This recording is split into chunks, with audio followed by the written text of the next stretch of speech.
আপনারা দেখতে পাচ্ছেন এখানে একটা রেজিস্টার আমরা পরিমাপ করতেছি। এখানে শো করছে হচ্ছে 4.73 কিলো ওহম। তো এটা কিন্তু কোড লেখা আছে 4751। হ্যাঁ, 4751 মানে 4.7 কে সামথিং। দেখেন এখানে কিন্তু 4.73 কে আছে। এটা কিন্তু গুড, এটা কিন্তু ভালো, এই রেজিস্টার কিন্তু ভালো আছে। দেখেন আমরা কিন্তু আরেকটি এসএমজি রেজিস্টার প্রয়োগ করছি। তো এখানে কিন্তু দেখছেন 1.851 মেগা হোমস। এরকম থাকলে কিন্তু এটা ভালো না, এটা আসলে ভালো না। হ্যাঁ, এরকম থাকলে এটা আমরা সার্কিট থেকে খুলে ফেলবেন, খুলে নতুন 4.7 কে সামথিং লাগিয়ে দেবেন।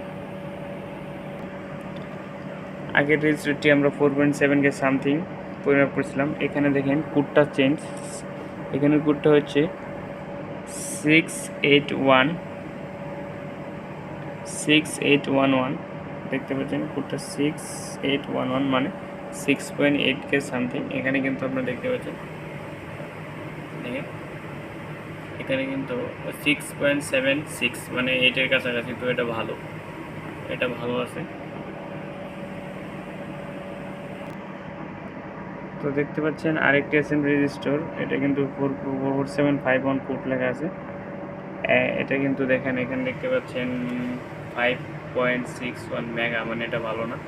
তো আশা করি আপনারা বুঝতে পারছেন। এভাবে আপনারা অ্যাসেম্বলি রেজিস্টারগুলো পরিমাপ করবেন সার্কিট থেকে খুলে পরিমাপ করবেন। কেননা আপনি যখন সার্কিটে পরিমাপ করবেন তখন সার্কিটের বিভিন্ন মান আপনি এখানে শো করতে পারে।